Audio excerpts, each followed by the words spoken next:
প্রতিদিন ঘুম থেকে উঠে সকালবেলা যখন এই ফুল গাছটা দেখি, আমার মনটা খুবই ভালো হয়ে যায়। ঘুম থেকে ওঠার পর যদি প্রিয় জিনিসটা দেখতে পাই, তখন তো মনে এমনিতেই অনেক শান্তি লাগে। হ্যালো এভরিওয়ান, আসসালামু আলাইকুম। প্রেয়সী লাইফস্টাইল থেকে আমি প্রেয়সী আপনাদেরকে ওয়েলকাম করছি আরও একটি নতুন ব্লগ দেখার জন্য। আশা করছি যে যেখান থেকে দেখছেন সবাই ভালো আছেন, সুস্থ আছেন। আলহামদুলিল্লাহ, আমিও অনেক ভালো আছি। আজকে চলে যাব বলে সব কিছু গুছিয়ে দিয়ে যাচ্ছি।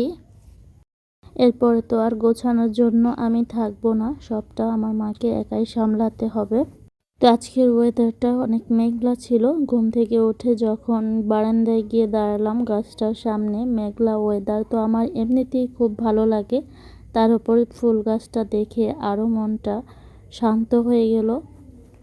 তো এরপরে আমরা সকালের নাস্তা খেয়ে নিলাম। আজকের নাস্তায় থাকছে হালুয়া, ডিম পোস্ট আর সাথে ভাজি।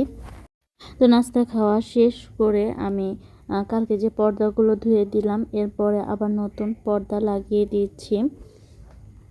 এই কাজগুলো একা হাতে করতে আমার মায়ের অনেক কষ্ট হয়, যার জন্য আমি থেকেই তাকে গুছিয়ে দিয়ে যাচ্ছি। এখন তো চাইলেও হেল্পিং হ্যান্ড খুঁজে পাওয়া যায় না, তবুও আমি বলে এসেছি যেভাবেই হোক একটা লোক খুঁজে নিতে, এভাবে যেন কাপড় না ধুতে হয়। এখনকার দিনে তো হেল্পিং হ্যান্ডের ডিমান্ড অনেক বেশি, তার উপরে 5 তলার উপরে কেউ তো উঠতেও চায় না।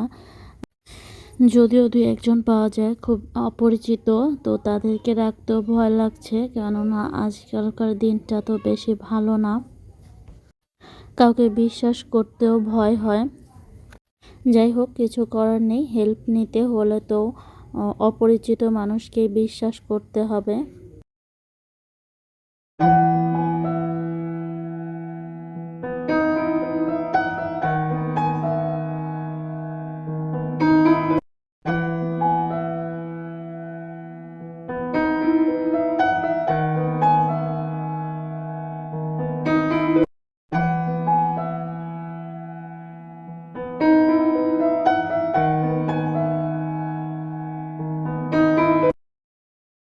তো আপনাদের কাছে আমার একটা ছোট্ট রিকোয়েস্ট, দেখতে দেখতে যদি ভিডিওর কোনো অংশ একটু হলেও ভালো লেগে যায়, তাহলে প্লিজ একটি লাইক দিয়ে ভিডিওটি কন্টিনিউ করবেন আর সাবস্ক্রাইব করে চ্যানেলটির পাশে থেকে যাবেন।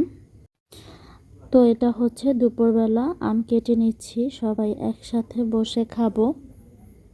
চলে যাব বলে ভীষণ মন খারাপ করছে আমার বাবা মা, কিছু করার নেই, যেতে তো হবেই।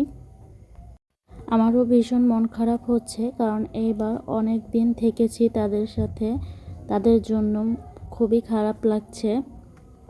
তারা তো বারবার বলছে আমরা চলে যাব, তারপরে তো ঘরটা ফাঁকা হয়ে যাবে, এখানে কিভাবে একা একা থাকবে। তো এরপরে দুপুরে খাওয়া দাওয়া শেষ করে আমরা বেরিয়ে পড়েছি।